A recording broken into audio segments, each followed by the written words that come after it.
नमस्कार दोस्तों, स्वागत है आपका हिंदी नॉलेज शो में। तो दोस्तों, जैसा कि आप लोग जानते हैं कि भारत और फिलीपींस के बीच में ऑफिशियल तौर पर ब्रह्मोस मिसाइल का सौदा हो चुका है। और उसी के बाद से पिछले 2 दिनों में एक मुद्दा बहुत ही ज़्यादा हॉट है, जिसकी डिफेंस सेक्टर में खूब चर्चा हो रही है। और ये मुद्दा है अमेरिका के काटसा प्रतिबंधों को लेकर।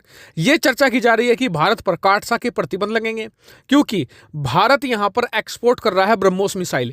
और ये प्रतिबंध न सिर्फ भारत पर बल्कि फिलीपींस पर भी लगाए जाएंगे, ये भी कहा जा रहा है। और जो ये प्रतिबंध है, ये भी कोई नॉर्मल नहीं है, ये बहुत ही दुनिया के सबसे हार्ड प्रतिबंध माने जाते हैं। काटसा वो लगाया जाना बताया जा रहा है। और जैसे कि आप जानते हैं कि काटसा का रूल ये कहता है कि ये प्रतिबंध तभी लग सकते हैं जब आप नॉर्थ कोरिया, ईरान या फिर रूस में से किसी के भी साथ हथियारों का सौदा करते हैं, तो तभी ये प्रतिबंध लगते हैं। और आप सभी लोग जानते हैं जैसे कि ब्रह्मोस को भारत ने रूस के साथ मिलकर बनाया है, इसमें 49% हिस्सेदारी रूस की है। तो इसलिए कहा जा रहा है कि इसे एक रूसी हथियार के तौर पर मान्यता दी जाएगी और काटसा की सूची में अमेरिका इसे डालेगा। और फिर भारत पर और इसके अलावा फिलीपींस पर भी प्रतिबंध लगेंगे। और इसके बाद कुछ लोगों ने यह भी कहना शुरू कर दिया कि जी अमेरिका ये प्रतिबंध जानबूझकर लगा रहा है ताकि भारत यहां पर ज्यादा हथियार एक्सपोर्ट ना करे, उसका जो मार्केट है फिलीपींस में हथियारों का उसे ना खा जाए। तो अब मैं आपको बताने वाला हूं कि इन खबरों की सच्चाई कितनी है, इन आरोपों में कितनी सत्यता है, बहुत ही डिटेल से और बहुत ही आसानी से समझाने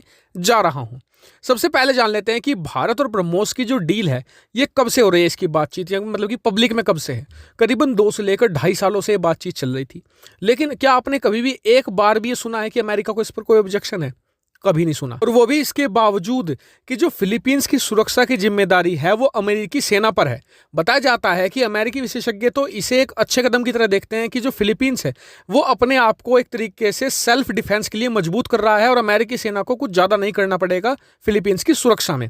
इससे अमेरिका को फायदा होगा। साथ ही ब्रह्मोस फिलीपींस के जाने के बाद जो भारत और अमेरिका का गुट है जो चीन को घेर रहा है दक्षिण चीन सागर में, वो और ज्यादा मजबूत होगा और चीन के खिलाफ और ज्यादा एग्रेसिव होगा। इससे जो क्वाड है जिसमें भारत, अमेरिका, जापान और ऑस्ट्रेलिया है उसे भी फायदा मिलेगा। ये जो सैंक्शन को लेकर थ्योरी ये दी जा रही है कि ये 49% रूसी मिसाइल है, 51% भारतीय मिसाइल है, इसी सवाल में जवाब भी छुपा हुआ है। 51% भारतीय हिस्सेदारी, यानी कि ये मिसाइल रूसी मानी ही नहीं जाएगी, ये एक भारतीय मिसाइल मानी जाएगी जो हमने रूस के साथ कोलैबोरेशन में बनाई है। अब आप समझे। और दूसरी बात, जब भारत इतनी बड़ी डील कर रहा है, जो फिलीपींस है एक तरीके से अमेरिका का एलाई माना जाता है, उसकी सुरक्षा की जिम्मेदारी अमेरिका पर है, तो क्या भारत ने अमेरिका से कंसल्ट नहीं किया होगा? बिल्कुल किया होगा। जब हमने S-400 खरीदा था तब भी हमने अमेरिका के सामने बात रखी थी कि जी आप हमें काटसा से एग्जम्पशन दे देना, जबकि वो S-400 था जो 100% एक रूसी हथियार था। और ये तो एक तरीके से ब्रह्मोस तो ऐसा है जिसमें मेजोरिटी हिस्सेदारी भारत की है। और एक बात और आप नोटिस कीजिए, जो ये ब्रह्मोस की डील थी ये ऑलमोस्ट ट्रंप के कार्यकाल में फाइनल हो चुकी थी, लेकिन इसे साइन कब किया गया? दोनों देशों ने तय किया कि जब अमेरिका के चुनाव हो जाएंगे उसके बाद इसे साइन करेंगे। और अभी 2 दिन पहले ऑफिशियल तौर पर इसे साइन कर लिया गया, यानी कि बाइडेन एडमिनिस्ट्रेशन से पूरी तरीके से बातचीत करके ही इसे साइन किया गया है। और सबसे बड़ा सबूत कि ये खबर गलत है, आप स्क्रीन पर देखिए किसने इसे छापा है। दी वायर ने। मैं कभी किसी मीडिया हाउस पर कमेंट नहीं करता, लेकिन जो लोग दी वायर को एक तरीके से समझते हैं उन्हें पता होगा कि इनका रुख किस तरफ रहता है।